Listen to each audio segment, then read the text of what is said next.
Que el Señor les bendiga grandemente. Continuamos con nuestro estudio Conociendo a Jesús. En el caso de este día se analizará sobre personas que estaban enfermas y fueron sanadas por Jesús. Voy a utilizar el Evangelio de Lucas, la Biblia de Jerusalén.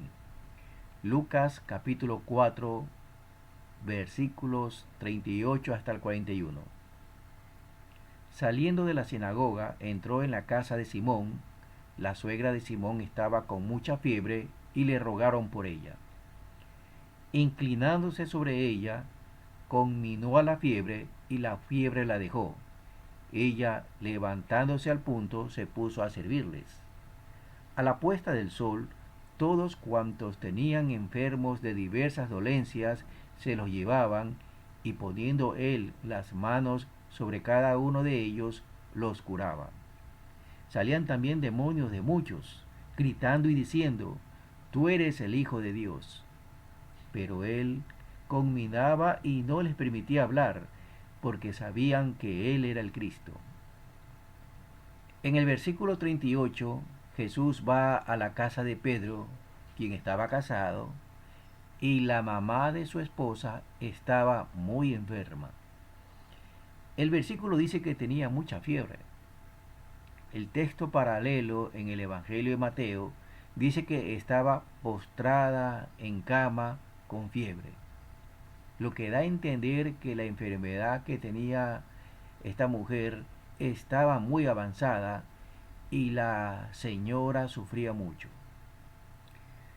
Para que una mujer acostumbrada al trabajo esté postrada en cama es porque se encontraba bastante mal. Sus fuerzas ya no le daban para continuar con las tareas cotidianas de casa y requería de reposo. Era la situación de la suegra de Pedro, hasta que llega Jesús. Entonces el Señor conminó a la fiebre. ¿Qué quiere decir esto que conminó a la fiebre? Según el diccionario de la RAE, conminar es la orden de una persona con autoridad, en la que requiere el cumplimiento de un mandato, bajo pena o sanción determinadas. Es decir, Jesús le dio una orden a la fiebre. Es entendible que alguien le ordene a otra persona, pero dar una orden a la fiebre con la posibilidad que si no le obedecen recibir una sanción. ¿Cómo puede una enfermedad ejecutar una orden? Caso contrario, ¿cómo puede la enfermedad recibir una sanción? Sabemos ahora que la fiebre es la consecuencia de una infección, que por lo general es provocada por virus o bacterias.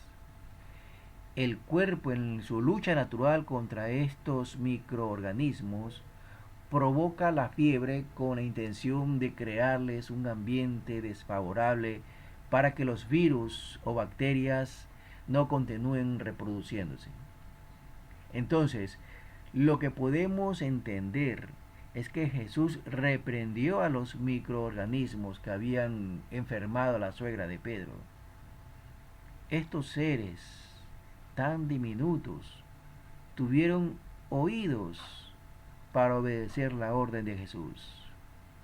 Lo que intento decir es que hasta los microorganismos, las bacterias y los virus, están en la obligación de obedecer al Señor. Y su obediencia fue inmediata.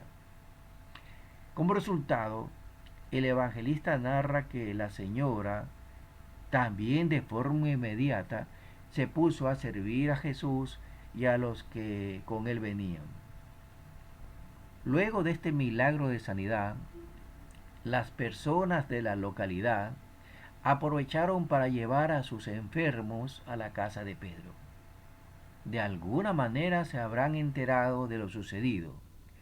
El texto no lo menciona cómo ellos llegaron a saber que Jesús estaba en casa de Pedro y que había sanado a su suegra, quien tenía mucha fiebre.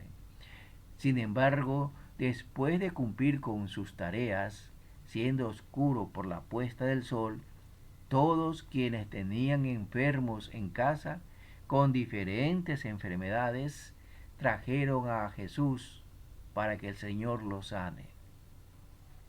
Ellos no tenían la más mínima idea cómo Jesús podía sanar, pero habían comprobado mediante la enfermedad de la suegra de Pedro que Jesús sí podía sanar. Parece ser que la enfermedad de la señora y su posterior sanidad sirvió de bendición a todo el pueblo, ya que, según dice el versículo 40, todos con diversas enfermedades fueron curados por Jesús, esta vez poniendo sobre los enfermos su propia mano. Sin embargo, entre los enfermos que fueron llevados, también habían personas que estaban poseídas por demonios. Lucas, quien era médico, dice que eran muchas personas quienes estaban enfermas y que tenían demonios. Es decir, la causa de la enfermedad de muchos que llegaron a la casa de Pedro era provocado por demonios. No toda enfermedad es por culpa de los demonios, pero sí existen casos en que los demonios enferman a las personas. En esta ocasión, los endemoniados también intentaron dar a conocer que Jesús era el Hijo de Dios, a los cuales también el Señor les conminó para que se callen. El Señor no le ha dado el derecho a los demonios para presentar las revelaciones de Dios. Ningún demonio, ninguna persona poseída por demonio debe de predicar a de Cristo. Conocer quién es Jesús es una revelación que viene de arriba. Nadie puede aceptar a Jesús como Señor o como Hijo de Dios si no proviene del mismo Dios. Por eso, en cierta ocasión Jesús afirmó que el Padre nos conduce hacia Él y que nadie puede llegar a Cristo si no es por el Padre. En Juan 6, los versículos 44 y 45, dice de esta manera: nadie puede venir a mí, está hablando Jesús, nadie puede venir a mí si el Padre que me ha enviado no lo atrae, y yo le resucitaré en el último día. Está escrito en los profetas: serán todos enseñados por Dios. Todo el que escucha al Padre y aprende, viene a mí. En otra ocasión, Jesús le pregunta a sus discípulos qué dicen las personas sobre él.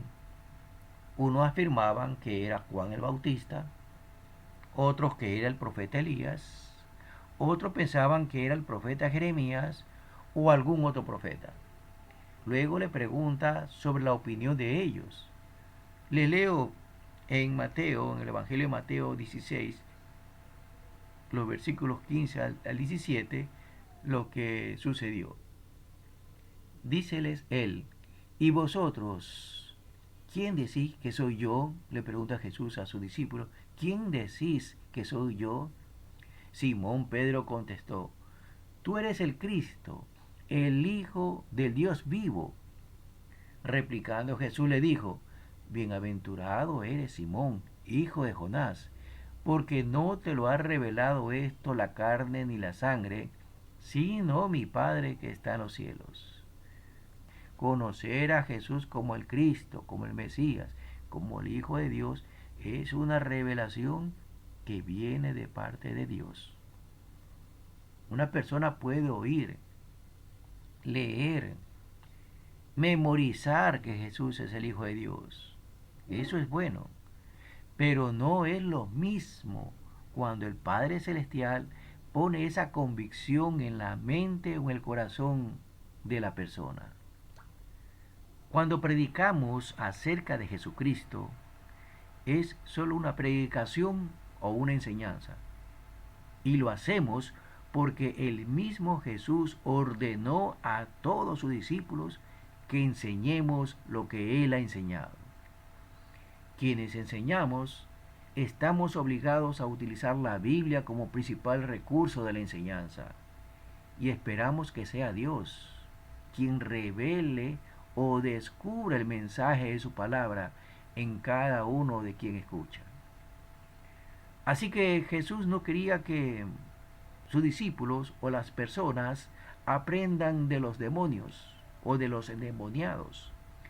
Tenían que aprender de sus enseñanzas y no de los demonios. Por eso mandaba callar a los endemoniados. Repito, ellos no tienen ningún derecho de predicar acerca de Jesucristo, aunque digan la verdad. Bueno, continúo leyendo el Evangelio de Lucas 4, versículos 42 en adelante. Al hacerse de día, salió y se fue a un lugar solitario. La gente le andaba buscando y llegando donde él trataban de retenerle para que no les dejara. Pero él les dijo, también a otras ciudades tengo que anunciar la buena nueva del reino de Dios, porque a esto he sido enviado. E iba predicando por las sinagogas de Judea. Es normal la reacción de las personas que conocen de alguien que les puede dar sanidad a sus enfermedades. Si en este tiempo apareciera un médico quien da su consulta gratis y ofrece medicina gratis, esa persona no tendría descanso. Sería visitada por muchas personas para poder atender sus enfermedades. Eso fue lo que sucedió con Jesús.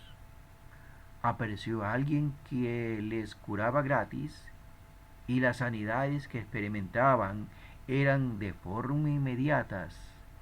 Todos fueron conscientes del poder milagroso que tenía Jesús, de tal manera que no querían que Jesús se fuera de su pueblo. Sin embargo, Jesús tenía una principal misión que cumplir: predicar el Evangelio del reino de Dios, lo que implicaba predicar el Evangelio del arrepentimiento a todas las regiones de Israel. El reino de Dios en los seres humanos empezó en Israel. Y con Jesús, la iglesia también empezó en Israel. Nunca olviden eso. Toda la obra de Dios ha empezado en Israel, su pueblo, su reino, su iglesia. Por eso Jesús iba a las sinagogas a predicar el Evangelio del reino de Dios, el Evangelio del arrepentimiento. Para terminar esta parte, voy a compartir con ustedes un comentario que añade Mateo en el relato de este acontecimiento. Está en Mateo 8, que es el texto paralelo a Lucas que acabamos de leer. Mateo 8 desde el 16 hasta el 17. Al atardecer le trajeron muchos endemoniados. Él expulsó a los espíritus con una palabra y curó a todos los enfermos. Y presten atención al siguiente versículo. Para que se cumpliera el oráculo del profeta Isaías. Él tomó nuestras flaquezas y cargó con nuestras enfermedades. La profecía que menciona Mateo está registrada en el libro del profeta Isaías, capítulo 53, los versículos 4 y 5, si usted quiere revisar, que fue dada a conocer 700 años antes de Cristo. Todo lo que hizo Jesús se concentró en cumplimiento de las profecías que hablaban de él. El poder de sanar las enfermedades y de libertar a los oprimidos por los demonios había sido profetizado para el ungido de Dios. Era la forma en que los conocedores de las profecías podrían reconocer al Mesías, pero no lo hicieron. Solo los humildes, los que sufrían, los atormentados, los desechados, los que no tenían posibilidades, pudieron conocer y recibir las bendiciones del Señor Jesús. Ruego a Dios que entre el grupo de personas que están escuchando este mensaje, alguien pueda conocer a Jesús como su Señor y como su sanador. Que la bendición de Dios sea con todos ustedes.